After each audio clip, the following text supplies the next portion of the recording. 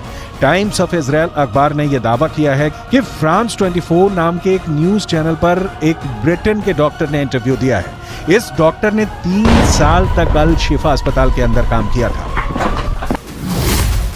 Gaza के अल शिफा अस्पताल में काम करने वाले इस ब्रिटिश डॉक्टर का दावा है कि अल शिफा अस्पताल में कई ऐसी जगहें थीं जहां पर उसे जाने के लिए मना किया गया था। ये कहा गया था अगर वो वहां प्रतिबंधित क्षेत्र में जाएगा तो उसे गोली लग सकती है।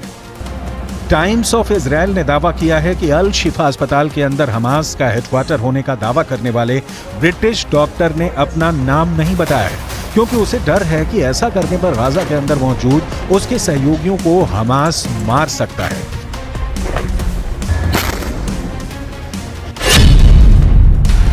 अल शिफा अस्पताल में काम करने वाले इस ब्रिटिश डॉक्टर ने आगे कहा कि सावधान किए जाने की वजह से मैं गाजा के अल शिफा अस्पताल के प्रतिबंधित क्षेत्रों से दूर रहा, लेकिन मैंने कुछ संदिग्ध से नजर आने वाले ऐसे लोगों को अस्पताल में हर समय अंदर और बाहर जाते देखा था जो चिकित्सा कर्मी नहीं थे। ये लोग अस्पताल के बेसमेंट के अंदर जाते थे। The first time our forces entered the Shifa complex, they went in with a bomb-sniffing dog, and they discovered a truck full of ammunition. After revealing the shaft by the D9, they saw a circular opening, and they couldn't see all the way down at the time, but further investigations and tools lowered down it revealed that this is a 10-meter deep shaft that leads to a corridor. At the end of that corridor, there is a blast-proof door with a shooting hole at the top of it. And our forces, after making sure that all defense mechanisms are dismantled, have opened that door that leads to another door that goes deeper into the complex. The understanding that this tunnel goes under the hospital. Israel defence force ने इस British doctor के interview को आधार बनाते हुए एक बार फिर कहा है कि इस इंटरव्यू से साबित होता है कि अल शिफा अस्पताल का इस्तेमाल हमास के आतंकवादियों के द्वारा हेडक्वार्टर की तरह किया जा रहा था।